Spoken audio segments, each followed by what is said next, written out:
Fala pessoal, estamos chegando no Facebook do Terceiro Tempo e ó, com o history aqui também pro Instagram, só para o pessoal saber que a gente está ao vivo no Facebook do Terceiro Tempo, eu, Milton Neves e João Antônio de Carvalho, e você também que está conosco em todo o Brasil, no universo, querendo saber notícias sobre o futebol. Vou publicar essa história aqui no meu history lá do Instagram também, ó, rapidinho, já chega lá. Aliás, publiquei no history do Terceiro Tempo, né? Não tem problema, porque aí você entra lá no Terceiro Tempo também e acompanha. Vou até mudar aqui para mim, para não ficar cometendo essas gafas aqui. Ok. E para dizer para vocês que hoje é sexta-feira, já bateu a sineta do meio-dia, então boa tarde para todo mundo, certo? Valendo agora a nossa live que hoje destaca confrontos de oitavas de final da Copa do Brasil, que foram sorteados agora há pouco na sede da CBF no Rio de Janeiro. Também os jogos desta quinta-feira na Libertadores, Vasco e Cruzeiro, ó, continuam remando, O Vasco não chega em lugar nenhum. O Vasco nem rema. O Vasco está afundando na realidade, né? Por ironia, né? Vasco da Gama, navegação. Tem também rodada do Campeonato Brasileiro, a segunda já neste fim de semana, nós vamos passar por ela também e dar um pitacozinho na Série B do Campeonato Brasileiro. Tudo isso comigo, com o João Antônio de Carvalho, com a sua participação também nos comentários e hoje, no fim da nossa live também, aquele presente prometido para você durante a semana, você que participou durante toda a semana aí com a hashtag RafariloTT, hoje no fim da live a gente informa quem vai levar o presente da Rafarilo e da live do Terceiro Tempo. Olá, João Antônio de Carvalho. Olá, Frank Fortes. Olá, pessoal. Estamos chegando. Muita coisa ontem, hein, Frank? Copa do Brasil, Libertadores. Agora a gente não tem o que falar, né? Toda semana não dá para dar uma descansadinha, porque tem jogo segunda, terça, quarta, quinta, sexta, sábado. O que não falta pra gente é assunto, né? Sem dúvida nenhuma. Ô, João, bom, nós vamos falar do sorteio das oitavas de final da Copa do Brasil, né? Porque agora entram aqueles clubes que estão disputando a Libertadores, ou no caso da Chapecoense também, que disputou a fase preliminar, mais o campeão da Série B, o campeão da Copa Verde, né, que é o Luverdense, e o campeão da Série B, que é o América, né, e mais o Bahia também, campeão da Copa do Nordeste. São os clubes que entram, mais os 8 da Libertadores. Agora, Copa do Brasil, até agora, ela foi disputada para que 5 clubes entrassem na competição de verdade, né? Um mata-mata firme, um mata-mata forte, que começa agora com as oitavas de final. Nos jogos finais aí, da quinta-feira, o Vitória bateu o Internacional por 1-0, depois venceu nos pênaltis por 4-3, e o São Paulo empatou com o Atlético Paranaense por 2-2, abriu 2-0, deixou a torcida feliz da vida, João Antônio, achando que o São Paulo ia inverter a vantagem que tinha o Atlético, mas o time do Fernando Diniz mais uma vez chegou lá. Começou muito bem o São Paulo, fazendo 2-0 logo, um gol do Valdívia, outro do Nenê, mas é impressionante o que esse time do Atlético tem de controle emocional. O time levou 2-0 e aí o São Paulo deu aquela relaxada e aí o Atlético colocou a bola no chão e começou a jogar. E quando começou a jogar, viu-se a qualidade técnica e a qualidade tática do Atlético Paranaense em relação ao São Paulo. São Paulo fez gols em falhas, praticamente. O Valdívia foi bonito o gol dele, mas o do Nenê, ele acabou chutando, a bola desviou. Se não desviasse, esses dois cima do Thiago se não desviasse, fatalmente o goleiro pegaria o Santos. O Atlético, ele fez uma jogada muito bonita no primeiro lance. Não dá para reclamar de pênalti, porque o Lisieiro acabou escorregando, e quando ele escorregou, ele, no movimento, que poderia ser até para tentar tirar o braço da direção da bola, ele acabou indo com o braço em direção à bola, acho que até para tentar sair, mas ele foi, ele estava no chão, e aí a arbitragem deu o pênalti, o toque dele acabou cortando a trajetória da bola que ia para o meio da área, então foi marcado o pênalti, o Guilherme bateu muito bem, e no segundo tempo, o Atlético veio como um furacão. O Atlético, essa é boa, né? Acho que ninguém usou essa até agora, parabéns, né? Parabéns. E aí, houve o gol de empate com o Thiago Rosseto, e depois o Carleto mandou uma bola na trave, o Atlético sufocou o São Paulo nos primeiros 15 minutos do segundo tempo, o São Paulo não sabia o que fazer, claro que depois o Atlético recuou, deu o campo para o São Paulo para tentar o contra-ataque, poderia até ter aproveitado em algumas oportunidades, e o São Paulo, as chances que teve não foram chances tão claras. Então eu acho que pelos 2 jogos a classificação do Atlético foi merecida, e olha, cuidado com esse time do Atlético. Esse time do Atlético, se tiver um bom elenco, é um time para chegar nas competições que ele está disputando, porque tem bons jogadores, e é impressionante, o que me chamou a atenção ontem é o que o Atlético faz nas giradas de bola para o lado adverso. Os dois lances do segundo tempo saíram exatamente em jogadas assim. O Atlético puxa o adversário todo para um lado do campo e do outro lado, em jogadas muito bem trabalhadas pelo Fernando Diniz, aparece alguém sozinho. Foi assim no gol do Matheus Rossetto, o Atlético trabalhou tudo pela esquerda, o Pablo foi no fundo, cruzou e já sabia que vinha alguém para fazer o gol, o Matheus Rossetto. E também no outro lance, o Matheus Rossetto veio pela direita, todo o trabalho foi feito pela direita e no cruzamento apareceu o Thiago Carleto que mandou na trave com o Sidão já batido e seria o terceiro gol do Atlético. Então acho que a classificação foi merecida. A do Internacional é que eu não sei. Aquele pênalti me pareceu meio mandrake do Iago. Ele até tirou um pouco o corpo, e quando ele tirou o corpo... Foi muito suave para uma queda como aquela, muito suave para uma queda como aquela, até porque o jogador do Vitória já tinha jogado o corpo. Só que ele não jogou o corpo, por exemplo, como naquele lance que se fala, onde o jogador do Real Madrid estava na frente, e ele deixou o corpo para ser atropelado. Dessa vez não, os dois estavam lado a lado. Então... eu não sei, eu não marcaria esse pênalti e eu acho que aí a classificação do Inter acabou sendo injusta depois dos pênaltis. Bom, e nos pênaltis quem acabou resolvendo foi o Kaique, o goleiro, que é um jovem goleiro da equipe do Vitória, né? Ele defendeu 2 penalidades, incluindo a do Nico Lopes. E o Neilton, que fez o gol durante o tempo regulamentar, também fez o gol decisivo, acabou classificando. Agora, o Francisco... cadê o nome dele aqui? O Francisco Ribeiro está pedindo aqui para a gente comentar as oitavas da Copa do Brasil. A gente falou dos jogos aqui do São Paulo e Atlético Paranaense, Vitória Internacional, que foram os 2 últimos da quarta fase da Copa do Brasil, justamente para dar esse gancho para a gente falar dos confrontos das oitavas de final. Foram sorteados agora há pouco na sede da CBF no Rio de Janeiro, e o Vitória, do Neilton, do Kaique, do Wagner Mancini, o Vitória que venceu o Corinthians do ano passado na Arena Corinthians, aqui no bairro de Itaquera, na zona leste de São Paulo.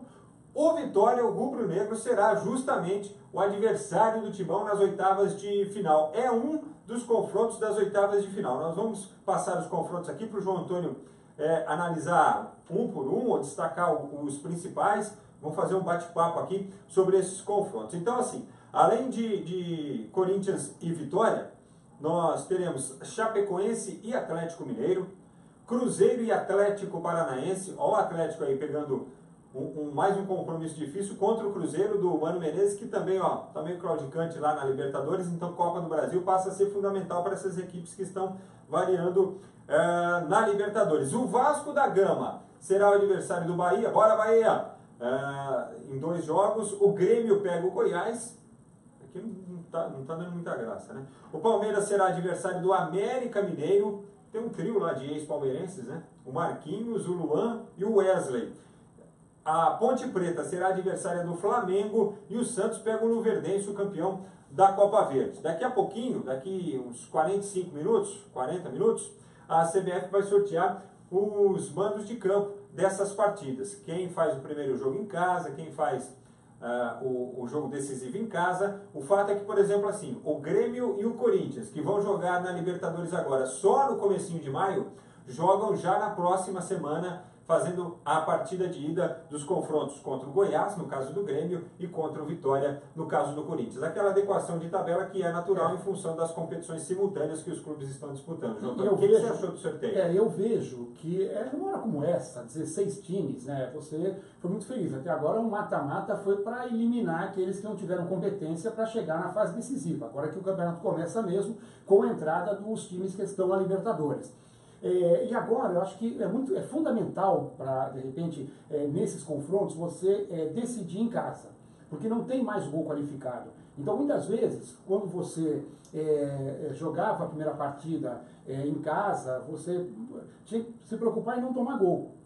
Agora está tudo igual, você perdeu um jogo fora de 1-0, você tem que ganhar um jogo de 1-0 só para conseguir a vaga.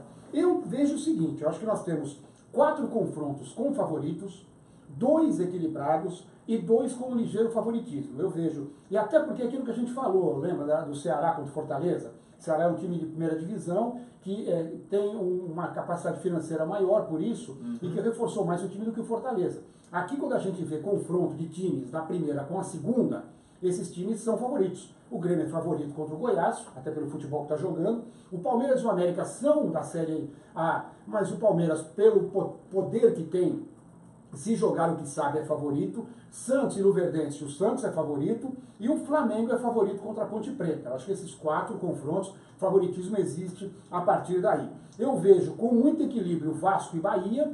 Os dois times são da Série A, mas o Vasco está aí virando fio na Libertadores, perdeu de 4-0, é um time que não é tão forte assim. E vejo com muito equilíbrio também o jogo Cruzeiro e Atlético Paranaense, porque o Atlético está mostrando que tem um time sólido, um treinador que está tentando marcar o seu nome no futebol brasileiro, e o Cruzeiro na Libertadores também não está com essa bola toda. Então eu vejo esse confronto com equilíbrio. E aí, Atlético Mineiro e Corinthians jogam contra times também da Série A. Vejo que pelos times tem um favoritismo um pouquinho menor do que os dos outros. Então eu vejo o Corinthians melhor do que o Vitória. O Corinthians é favorito, mas não dá para negar que o Vitória tem chance de passar. E Atlético Mineiro e Chapecoense da mesma forma. Acho o Atlético favorito, mas a Chapecoense tem chance, e boa chance. Olha, João, eu vou discordar de você nessa questão do favoritismo corintiano. Eu acho que o Corinthians é bem favorito contra o Vitória, viu? Por tudo aquilo que vem apresentando, né? Pela regularidade ao longo da temporada, né? O Vitória vem aí com os seus problemas também, né? Apesar de avançar na Copa do Brasil, tem o trauma do Campeonato Baiano, né? E das derrotas para o Bahia. Tudo bem, isso aí ficou lá no passado, continua o trabalho, segue o trabalho. Mas eu acho que o Corinthians é bem favorito contra o Vitória. Concordo com as análises a respeito de Vasco e Bahia, Cruzeiro e Atlético Paranaense. São, sem dúvidas, confrontos mais equilibrados, né? Vasco e Bahia, eu diria, um pouquinho mais nivelado por baixo. Por baixo, né? Cruzeiro e Atlético. Cruzeiro e Atlético, promessa de bons jogos, né? E olha, um treinador em ascensão, como você disse, do Fernando Diniz, que está tentando colocar o nome dele e marcar de vez o estilo de trabalho dele, né, tem sido elogiado pelos jogadores, viu o Paulo André agora há pouco na TV ali, no programa do Sport TV, elogiando o jeito do Fernando Diniz, falou, pô, ele me devolveu, eu entro em campo agora com prazer, eu jogava por obrigação esses anos todos. Ele falou que ele devolveu a alegria do futebol. O Fernando Diniz é diferente do que ele aprendeu a ser futebol quando ele começou a jogar. Realmente, o Paulo André, que a gente sabe que é muito inteligente, é um jogador acima da média, ele fez declarações muito elogiosas para o Fernando Diniz. Então, assim, vejo talvez o confronto mais equilibrado e mais bacana de se assistir aqui de Cruzeiro e Atlético Paranaense, né? Como vai ser domingo, a gente vai falar sobre isso de passagem também, mas domingo a gente tem Grêmio e Atlético Paranaense, também acho que vai ser o jogo mais interessante do final de semana. Eu falei, depois da primeira rodada aí no programa de TV que eu participo, lá na TV Mais ABC, às segundas-feiras, eu falei, a gente vai começar a prestar atenção agora no Atlético Paranaense, porque todo jogo que envolveu o Atlético Paranaense vai te chamar a atenção minimamente para você assistir, para você querer acompanhar, né? E de fato está se concretizando. Acho que assim, Chapecoense e Atlético também é um confronto que pode se equilibrar pela fase do Atlético, né? Se a gente fosse falar só de tradição aqui, o Galo seria amplo favorito, né? Mas não é o caso neste momento não é o caso. Grêmio e Goiás, favoritismo total aqui para a equipe do Grêmio. Corinthians e Vitória, para mim o Corinthians também é favorito, sei lá, 70-30, 80-20, qualquer coisa assim. Palmeiras e América, é claro, favoritismo do Verdão. Flamengo e Ponte. O Flamengo é favorito, mas vou te falar uma coisa, a Ponte é entojada. A Ponte é entojada e o Flamengo está naquela toada de não conseguir acertar um jogo, de não conseguir jogar bem, está sendo pressionado. Dependendo aí da data dos jogos e de como o Flamengo... Libertadores, ele não está tranquilo, e de como o Flamengo estiver até lá, né? Aí eu acho que a coisa pode se equilibrar em função da pressão para o Flamengo. E Santos e Luverdense aí, com todo respeito ao Luverdense, né? O confronto acho que tem as favas contadas aí, os meninos do Santos.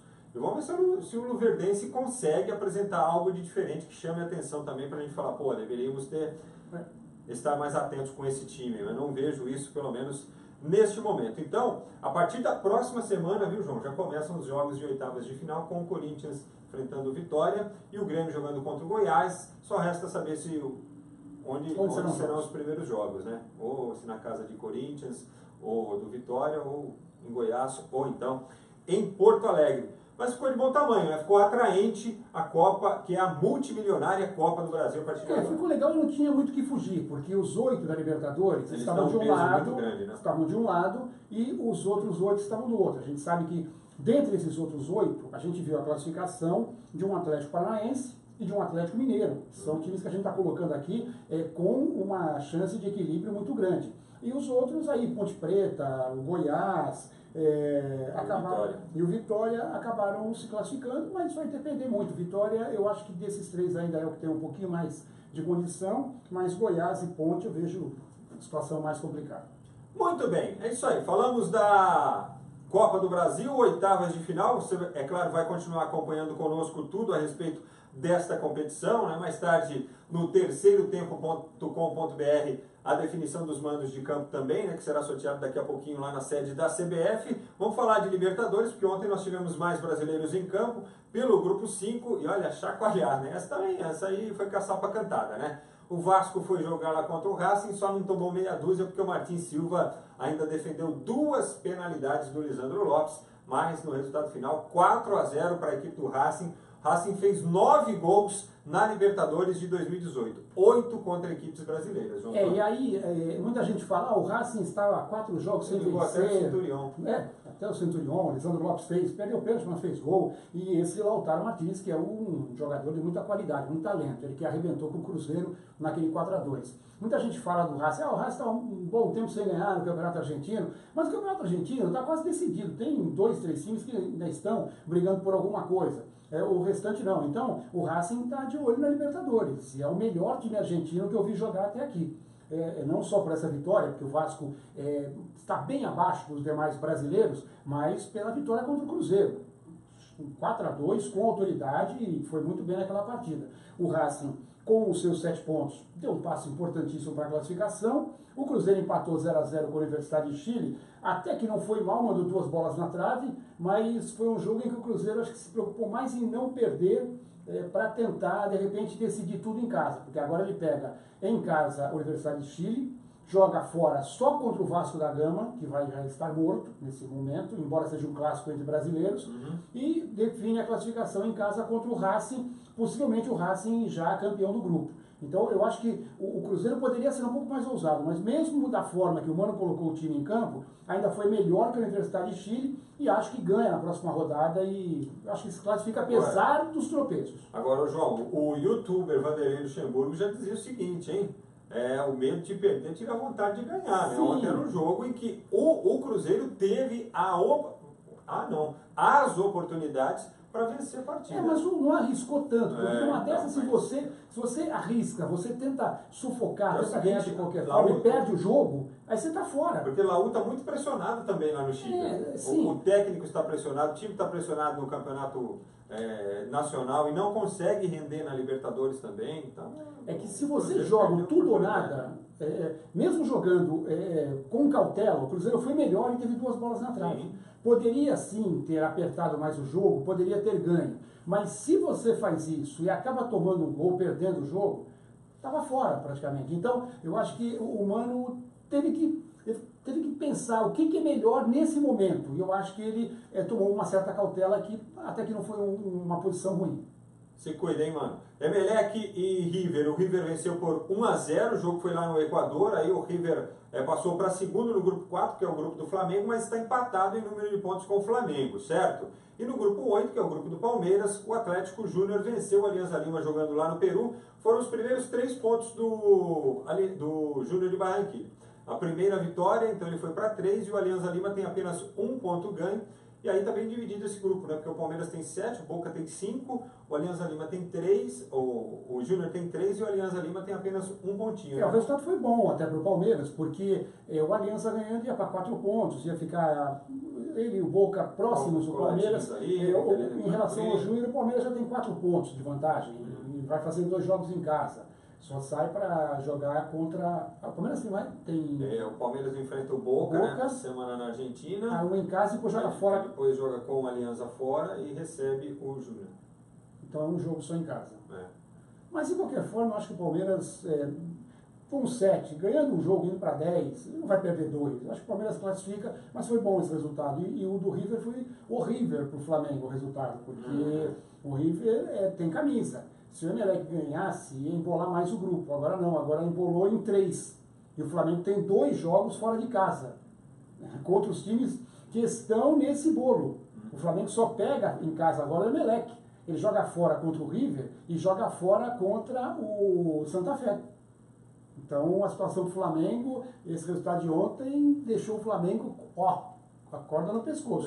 Gente, ó, vamos falar das séries A e B do Campeonato Brasileiro. Antes, abraçar a nossa turma aqui, certo? O pessoal que está comentando e mandando mensagem aqui na nossa live. Suzana Batista mandou um olá pra gente, o Rafael Rodrigues Mafra, Rogério Zimmer, José Carlos Ventura, Marildo Soares, o Wellington Penha, o Newton César quer saber o que acontece com o São Paulo. Você vai dar um pitaco sobre especificamente o São Paulo, porque o Newton César pergunta sobre isso e tem mais pergunta aqui sobre o mesmo tema. O Tarsis Correia, vai Corinthians, ele é de Campo Mourão, no Paraná, abraço Paraná. Fátima Rosário diz o seguinte: estou aqui, meus amores, grata por me fazerem companhia. Que isso, a sua companhia que é importante para nós. Wilson Moreira, Everson Xavier, bom dia para vocês. O Francisco Ribeiro, que pediu os comentários das oitavas, o Pedroc, conosco também, o Antônio Marcos, pergunta aqui, ó, quem leva a Copa do Brasil? Você acha que alguém tem um favoritismo maior, João? Muito cedo ainda, mas claro, aqueles que a gente colocou como favoritos no Campeonato Brasileiro. O Corinthians está nessa, o Palmeiras está nessa, o Grêmio também está nessa e... Cruzeiro e Flamengo. Cruzeiro e Flamengo, mas eu acho até que... Flamengo acho que menos a essa altura. E o Cruzeiro também um pouco menos, porque tudo isso é cíclico. Você vai passando rodadas, passando jogos, passando competições, e tem aqueles que estão bem e sobem. Tem aqueles que vinham bem e começam a cair. Então eu acho que hoje Palmeiras, Corinthians e o Grêmio são os times com mais força, mas o Corinthians, repito, vai ter um adversário difícil, Vitória. Margarete Silva, vai Palmeiras, Emily Silva, Alcebiades Xavier, Aleph Silva, a família Silva em peso, hein? Beto Generali, ele é palmeirense, o Cleiton Santos é corintiano, o Carlos Lucas de Freitas pergunta aqui também o que está acontecendo com o São Paulo, já são dois querendo saber do São Paulo, mas o Lucas de Jesus, o Messis Soares e a Margarete Silva, João Antônio, ó. Então, aquele pitaco sobre o São Paulo, só para o torcedor entender também, para a gente contemplar quem está perguntando. De 10 anos para cá, ganhou um título, aquele da Copa Sul-Americana, que ainda não tinha também a participação de tanta gente boa. Contra o Tigre. Contra o Tigre, né? Aquela confusão toda no estado do Morumbi. O São Paulo vem tendo problemas graves. O que o São Paulo tinha nos anos 70, 80 e até nos anos 90, que era uma diretoria sólida, que era um trabalho muito bem feito de bastidores, o São Paulo perdeu isso. São Paulo vem aí isso para falar de cima, porque você só chega a conquistar alguma coisa aqui embaixo da pirâmide, com o time de futebol, se você tem um trabalho organizado, e o São Paulo não tem mais. O São Paulo veio de problemas com presidentes, briga em conselho deliberativo, briga de presidente, denúncia, de desvio, e a partir daí a coisa ficou, o São Paulo se tornou um time que era modelo e parou de ser modelo. E a partir daí muita coisa foi acontecendo e o São Paulo foi perdendo espaço. Veio o Allianz, veio a Arena do Corinthians, o São Paulo brigou com o Corinthians antes da Arena, parou o Corinthians de jogar no Morumbi, e aí o dinheiro que o Corinthians dava para o São Paulo também era muito importante. Então o São Paulo acabou perdendo espaço para os demais clubes de São Paulo e a diretoria não se entende. Aí contrata um monte de supervisor, um fica 3 meses, o outro volta, sai de novo, aí contrata um monte de técnico, contrata técnicos que muita gente não é favorável, como é o caso do Aguirre agora. Eu até entendo que ele está fazendo o que pode. Ontem até teve um primeiro tempo, no começo de jogo, muito bom. Mas ele conseguiu melhorar o time, mas não conseguiu fazer o time ser regular. Mas assim, também não é culpa dele, porque ele também não tem tanto material humano. Aí ele ainda complica mais ainda, ele tenta um esquema... Aí fica nesse gira-gira. Aí já não vai dar certo o Aguirre daqui a pouco, se perder 2 jogos aí do Campeonato Brasileiro, já vai embora Aguirre. Vem um outro técnico no meio do campeonato, ele vai fazer o quê com os mesmos jogadores? Nada também. Então, não é o problema do Aguirre, dos técnicos que passaram. Então, é um conjunto de coisas que vem acontecendo com o São Paulo já há muito tempo. E aí, essa semana eu ouvi uma declaração que me chamou muita atenção. É o tipo da declaração, aquela declaração do Leco, que numa entrevista coletiva disse: Raí, o nosso grande ídolo, o maior ídolo do São Paulo em toda a história, indiscutivelmente. Parece que ele estava falando para alguém, né?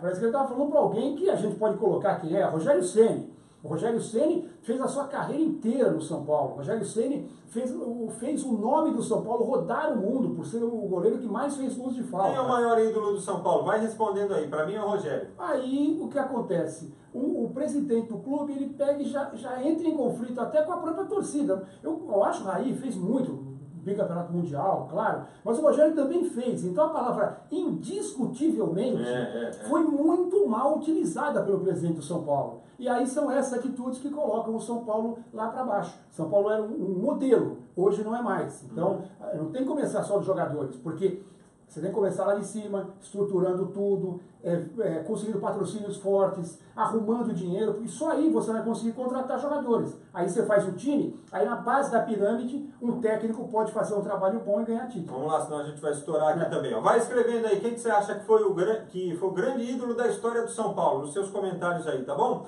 Bom, Série B, segunda rodada, nós já tivemos 2 jogos na terça-feira, hoje tem Juventude e Oeste, São Bento e CSA, Paysandu e Londrina, amanhã Guarani, Sampaio Correia, Avaí, Brasil de Pelotas, Goiás e Figueirense, ó, jogo de Série A, hein? CRB e Vila Nova, Criciúma e Ponte Preta. Como é que você está vendo esse comecinho de Série B, João? Ainda com muito cedo, ainda com cuidado com relação a algum favoritismo? Não, muito cedo ainda. Eu não tem nenhum dos chamados grandes, né, na Série B esse ano, então eu acho que está tudo muito equilibrado. Vamos esperar umas 10, 12 rodadas para ver quem está melhor mesmo. O destaque é que o Paysandu, na primeira rodada, foi o único que venceu fora de casa. Ganhou da Ponte Preta por 1-0. Então é um destaque interessante, porque num campeonato equilibrado como esse, você ganhar ponto fora de casa é importantíssimo. Vai enfrentar o leque do Dagoberto hoje. Na Série A, segunda rodada, neste sábado, tem Bahia e Santos, 4 da tarde, Flamengo e América Mineiro, às 7 da noite. O Santos vai encontrar dificuldade, tem mais time que o Bahia, o Jair faz um belo trabalho, mas não é fácil jogar na Bahia, não vejo o Santos como favorito. Acho que se voltar com o empate está muito bom. E o Flamengo é favoritíssimo, até pelo América Mineiro, que ganhou na primeira rodada, mas eu vejo que América e Paraná são os principais candidatos a cair. Olha, falando em Paraná, será o adversário do Corinthians domingo às 11 da manhã, lá no Dorival de Brito, na Vila Capanema. E o Corinthians tem tudo para ganhar o jogo. Até porque o Paraná é um time sem torcida, sem identidade, muita identidade. O Paraná, ele foi uma junção de vários times, Pinheiros, Colorado, Água Branca, e eram sempre times que eram a terceira, a quarta força do estado, perdendo para o Atlético Paranaense e para o Curitiba. Então, realmente o Paraná veio dessa junção e não fez uma torcida sólida. Então é capaz de ter mais corintiano do que paranista lá no Dorival de Brito. Paraná que é dirigido por Rogério Micali, o homem da medalha de ouro olímpica do Brasil. Atlético Mineiro e Vitória, jogo das 4 da tarde lá em BH. Difícil. Jogo de Copa do Brasil, ali, os dois na Copa do Brasil. Ceará e São Paulo, aí, hein? Olha o São Paulo chegando de novo. Porque assim, a batata do Aguirre já chega assando lá no Nordeste. E lá é quente, né? Eu acho que acho que a batata vai assar mais ainda. Acho. Fluminense e Cruzeiro, olha, grande jogo também no Rio de Janeiro, hein? Domingo às 4. Equilíbrio, mas eu acho que o Cruzeiro pode sair de lá com um resultado positivo. Palmeiras e Inter, esse jogo às 4 da tarde do domingo será no estádio do Pacaembu, tem show do Radiohead no Allianz Parque. Palmeiras tem que jogar bola, não está jogando faz tempo. Mas domingo seria melhor Pacaembu ou Allianz Parque, hein, pelos eventos? Eu acho que, eu não acho que é ruim jogar no Pacaembu, não. A torcida fica mais em cima. Não, estou falando pelos eventos. Radiohead. Você acha que pode dar Palmeiras? Eu acho que o Palmeiras é favorito. Só que vem com essa pressão, não vem jogando bem. O técnico do Inter é outro. A batata dele não está assando, mas a maionese... A maionese está desandando. Do Daí Helman, né? Ai, meu Deus. Grêmio e Atlético Paranaense é o jogo das 7 da noite. Esse é o melhor jogo da rodada.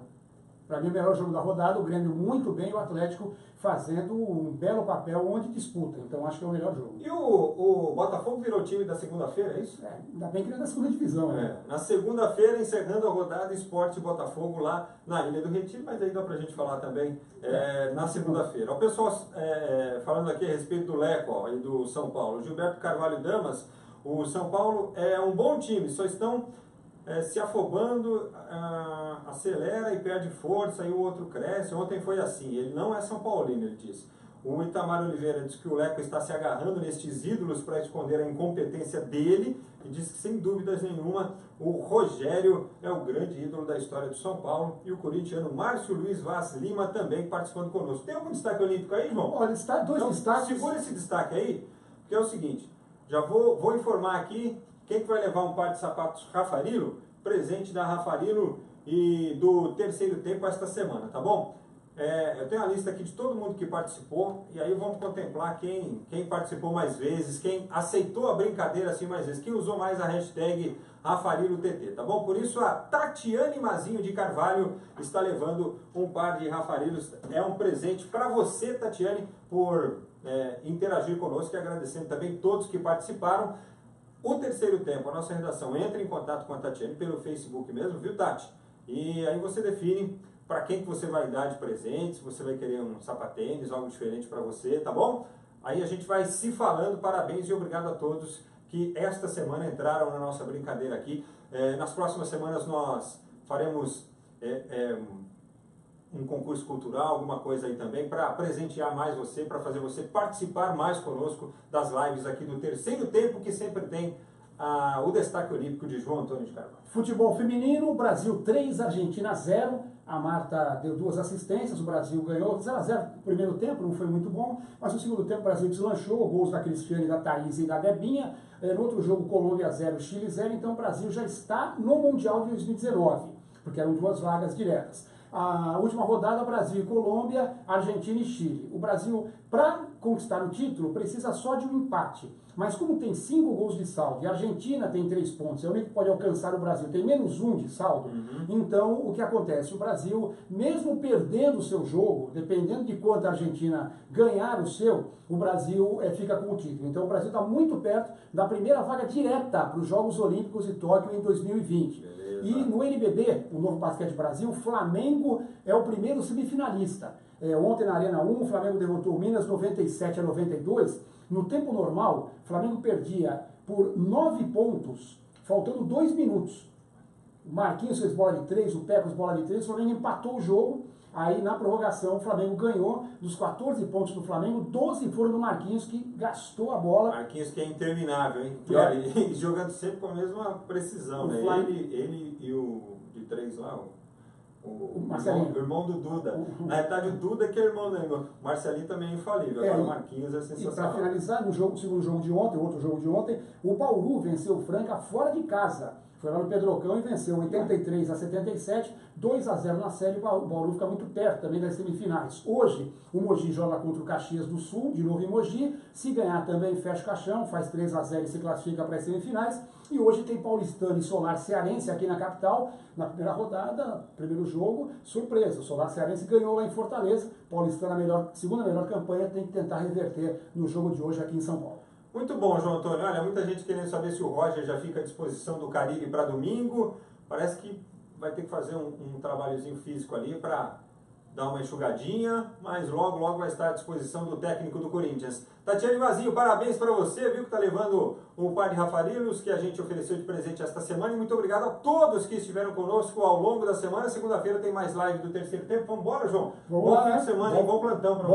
Bom final de semana a todos, hein? Até mais. Bora, viu? Bora, vai. Milton vai embora comigo.